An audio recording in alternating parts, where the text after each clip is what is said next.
Good evening. My name is David James. I'm a teacher and coach at College Park High School. I'm the founder of Products for Peyton and advocate for the Peyton Heart Project. But most importantly, I'm the father of a forever 13-year-old boy named Peyton James.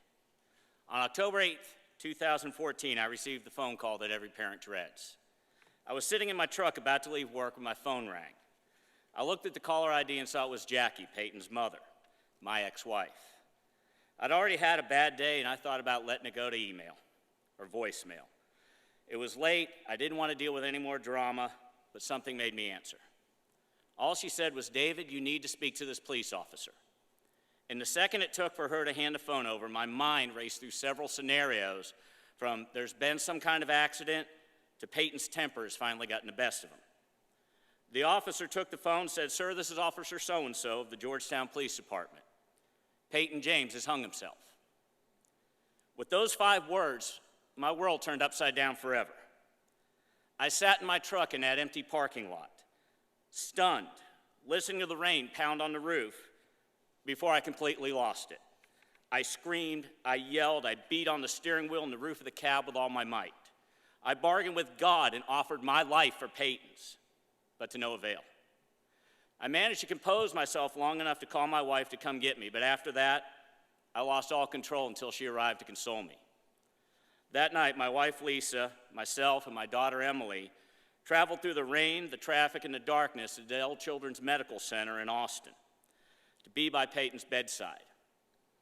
But despite the heroic efforts of everyone, from first responders to the incredible doctors, nurses, and staff at the hospital, Peyton's injuries proved too severe, and he was declared brain dead at 12:02 a.m. on October 13th, 2014, and was laid to rest 6 days later. Like many survivors of suicide, I wanted to know why my son would take his own life. At first, I looked at bullying. Peyton had reported another student at his school that day for harassment, and it had been a constant in Peyton's life since elementary school. His red hair, freckles, glasses, and small stature made him an easy target, and more than once it took the threat of legal action to get his school to do anything. Well, it may have been the reason, it wasn't the cause. Because Peyton's death was suicide, an autopsy was required. When we received the results from the Travis County Medical Examiner, it listed suicide as the cause. I wasn't satisfied. I wanted to know why my son would choose to end his life. It was then I began to do my own research. I read and I read and I read. What I discovered is that 90% of the people that commit suicide are dealing with some kind of mental illness, many times undiagnosed and untreated.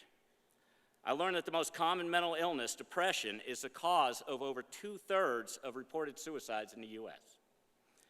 I also learned that untreated depression is the #1 risk among youth. It's the 3rd leading cause of death in 15 to 24-year-olds, and the 4th leading cause of death in 10 to 14-year-olds. In Peyton's case, it was depression and anxiety. Once you add in the severe ADHD and the bullying, you have the perfect storm in the head of a person without the coping skills to deal with it. The crippling emotional pain he lived with that allowed him to believe at that moment that he would be better off dead, that we would be better off without him, became all too much for him to deal with on that October afternoon. When Peyton was 10 or 11, he began telling us that he wished he were dead or he should just kill himself. First, we thought it was just a way to deflect the trouble he was in or to seek attention. He continued with the threats until one night his mother called him on it and took him to the emergency room. He wasn't admitted that night, but through his pediatrician and a psychiatrist, was diagnosed with depression and anxiety at the age of 11. He started taking medication and attending counseling and seemed to be improving until that fateful day. As parents, his mother and I did everything we could, but it wasn't enough. See, that's the thing with mental illness. You never know what the breaking point is going to be. It's like an empty glass. When the glass is empty, things are fine. But when you add in other stressors like grades, I studied so hard, or bullying, you're a little pussy. Pressure to succeed. How do you get into a good college with grades like that? Divorce. Daddy's going to live somewhere else. Death. Papa went to be with God this morning. Siblings. I'm telling Mom. Parents. I said, turn off the damn TV and do your homework. The glass gets fuller and fuller to the point that all it takes is 1 or 2 drops to overflow. Unfortunately, I know quite a bit about depression. I've battled the beast since I was a teenager. I've always known that there was something wrong with me emotionally, but I never knew what. It wasn't until my late 30s that I finally addressed the issue. There are many reasons I waited that long. I grew up in an age where it was just a phase, and there was so little known about mental illness that the information wasn't readily available. I thought it was something I could deal with on my own or that it would go away eventually. But most of all, I feared coming forward and admitting there was some kind of a problem. The stigma of mental illness was and still is a hard one to overcome. Once I sought treatment, I learned how to tame the beast and keep it under control. That was until Peyton's suicide, and now we do battle daily. So what's it like to battle the beast? The biggest challenge I face every day is getting out of bed. When the alarm goes off in the morning, although I'm usually awake and full of dread long before that, I have to decide if I'm going to face my demons or give in and call in sick. I take my medication that's supposed to help, and I have no doubt it does help because the beast hasn't taken over yet. I go through my morning routine, pour my coffee, get into the truck for the drive to work. Some days, I actually hope that someone will rear-end me or T-bone me and give me an excuse not to go in. Others, I wish my daughter was sick. Any legitimate excuse to stay home because I refuse to let the beast win and make me stay home. I will not give in, and I will not let it dictate my life. At work, the same student behavior that I actually used to find humorous or just ignore, now it pisses me off. This is stupid, or I don't want to do this. Hit me like hot needles under my nails. I want to scream. You have opportunities my son never will. Shut up. Take advantage of those chances instead of complaining about it. But instead, I just take a deep breath, look at the clock, bite my tongue, and count the minutes left. I hear snippets of conversation in the halls about parties, drugs, and alcohol and wonder, are they trying to tame the beast? If they are, they're going about it the wrong way, as so many of their generation does, because the beast has become he who shall not be named in the not my child era. They use what's available instead of what's proper. When I'm at home, there are times I'll binge watch Netflix, play Xbox, or lose myself in a book rather than face life because all around me are reminders of Peyton, not only who he was, but who he'll never be. I want to hold my daughter close and never let go, but she's too much like her brother, can't sit still. At bedtime, I take my Ambien every night to sleep, otherwise the anxiety of what has happened or what might happen keeps poking at my brain until the wee hours of the morning. Depression has many symptoms.